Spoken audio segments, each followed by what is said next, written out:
नवागत police उप आयुक्त श्री तेज Swaroop Singh बसरिस India news network और बी एक्सप्रेस टीवी के संपादक डॉक्टर पवन कुमार गुप्त के साथ पत्रकारों के एक दल से आज शिष्टाचार भेंट हुई, जिसमें नवागत पुलिस उपायुक्त श्री तेज स्वरूप सिंह ने अपनी प्राथमिकताएं गिनाई। देखिए आशुतोष वर्मा व तिलकराम वर्मा की रिपोर्ट।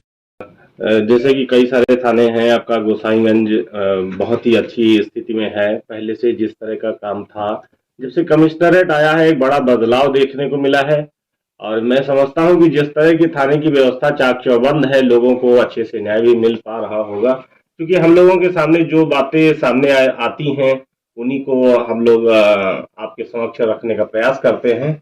आप फिलहाल कैसा महसूस कर रहे हैं कि यहाँ पर जो व्यवस्थाएं हैं वो कितनी बेहतर है, क्या कहेंगे? कि मैं अभी 5 फरवरी को ज्वाइन किया हूँ। इसके पहले मैं कानपुर नगर में डीसीपी ईस्ट था और उससे पहले मैं एसपी कानपुर आउटर था।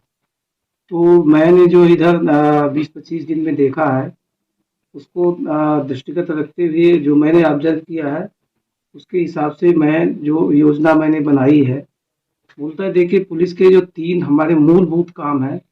एक तो पहले अपराध होना, तो उसके लिए हमको प्रिवेंटिव कार्रवाई होनी चाहिए। छोटे छोटे विवाद हैं, छोटे छोटे विवाद, तो उनको समय रहते उनका डिस्पोजल और जो प्रभावी निरोधात्मक कार्रवाई।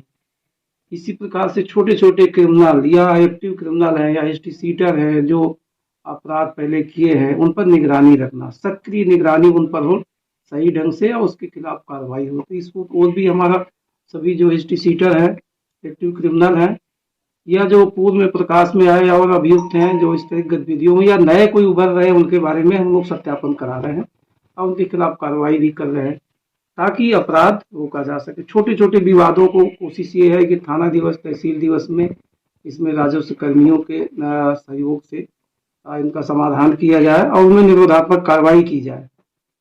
जो यहाँ इस जोन में जो समस्या है वो विशेषतः से जमीन की बहुत समस्या है, कब्जेदारी का विवाद है छोटी छोटी, क्योंकि पहले जमीनें गांव की थी, खेती की थी, अब उसमें आबादी भी आ गई है तो जमीनों की कीमत बढ़ी है। तो कई बार भाई भाई का विवाद होता है, पारिवारिक बंटवारा पहले कुछ और था, अब दूसरे भाई को लगता है कि नहीं हम भी रोड में आ जाए, तो ऐसे विवाद हैं। तो इन विवादों को यथा समय हल कराना, साथ ही जो हमारे स्तर पर कार्रवाई हो सकती है, थाने से आती है जो रिपोर्टें आ रही हैं 145 भी हो रहे हैं या 107-16, उसमें समयबद्ध तरीके से उनको पाबंद कराना ताकि अपराध न हो। तो दूसरा जो मैं तीनों बातें बता दूं। जी। दूसरा, अगर अपराध होता है तो उसको समय से उसमें कार्रवाई करना। जैसे अपराध हुआ, मुकदमा समय से दर्ज हो, उसकी विवेचना हो और अगर अननोन है तो उसको केस को वर्कआउट किया जाए, वर्कआउट करके उसको जेल भेजा जाए, विवेचना करके तत्परता से न्यायालय भेजा जाए।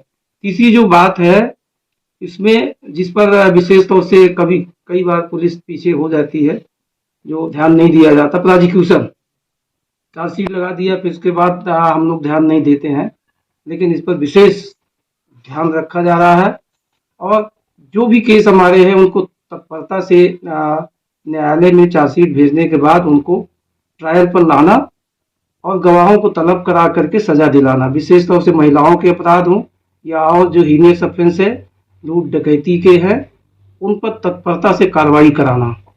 ये हमारा तो प्रिवेंटिव है, ये करना एकदम आवश्यक है।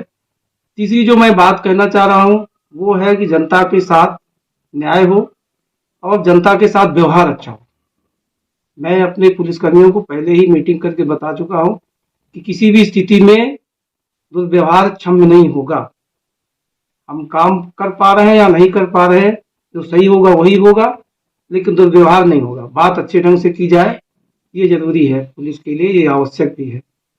अब आप कुछ पूछ रहे थे। जी, यहाँ जैसे कि राजधानी है और यहाँ पर पुलिस कमिश्नरेट लागू है, ऐसे में बहुत सारी चीजें होती, जैसे आपने बताया कि जमीन के जो मसले हैं उसमें कई सारी चीजें हैं जिसमें लोग भ्रमित भी होते हैं। उनके लिए क्या कहना चाहेंगे कि अब तहसील जाते हैं तो कहते नहीं आप यहाँ कमिश्नरेट लागू है, आप पुलिस में जाइए, और यहाँ थाने जाते हैं तो कहते नहीं है यहाँ तहसील का मसला है। लोग बहुत सारे परेशान होते हैं। ये क्वेश्चन इसलिए मैं रख रहा हूँ कि आप इस तरह से बताइए जैसे कि लोग बड़े आसानी से समझ सकें और उनको सुविधा हो सके। नहीं, देखिए जहाँ तक विशुद्धता तहसील का मामला है, जैसे बंटवारे का विवाद है, सीमांकन का विवाद है, तो तहसील ही करेगा। लेकिन जो मैटर हमको करना है उसमें हमारे सामने आए, निश्चित रूप से उसमें कार्रवाई होगी। जैसे पहले क्या होता था, 107-16 की रिपोर्ट दे दी गई, चालानी वो पड़ी है, कुछ नहीं होता था।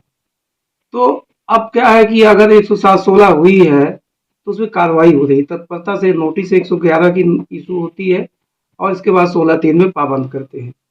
ये चीजें पहले नहीं होती थी। कई बार तो ऐसा भी देखा जाता था कि मान लिया 5 लोग खिलाफ कार्रवाई, चालानी रिपोर्ट गई है, एक आदमी गया, एक ने जमानत करा लिया, 4 को वकील साहब ने अपने उसमें रख लिया और वो ऐसे चलता रहा, तो वो ये नहीं चल पाएगा। कमिश्नरेट में थोड़ा सा अंतर ये चीजें आई है। दूसरा 145 में कब्जेदारी को लेकर के अगर विवाद होता है, वो विशेष तौर से 2 महीने के अंदर होना चाहिए, उसकी कुछ शर्तें हैं, तो उसमें तत्परता से उसको हम लोग कार्रवाई करते हैं। आपके सुशांत गोल्ड सिटी थाना क्षेत्र में कुछ कई सारे ऐसे मसले हैं जहां पर अवैध रूप से कब्जा किया गया है।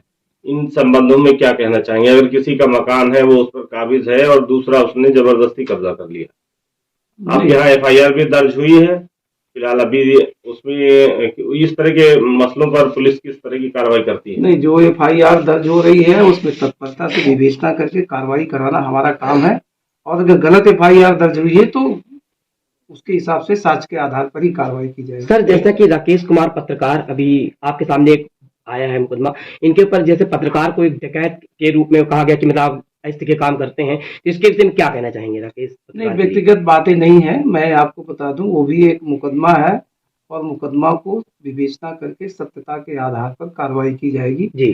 कोई ग्रुप या कोई जात या कोई धर्म या कोई पेशा क्रिमिनल नहीं होता है जी। व्यक्ति होता है, व्यक्ति की समस्या है, व्यक्ति के बारे में हमारे पास मुकदमा लिखा हुआ है।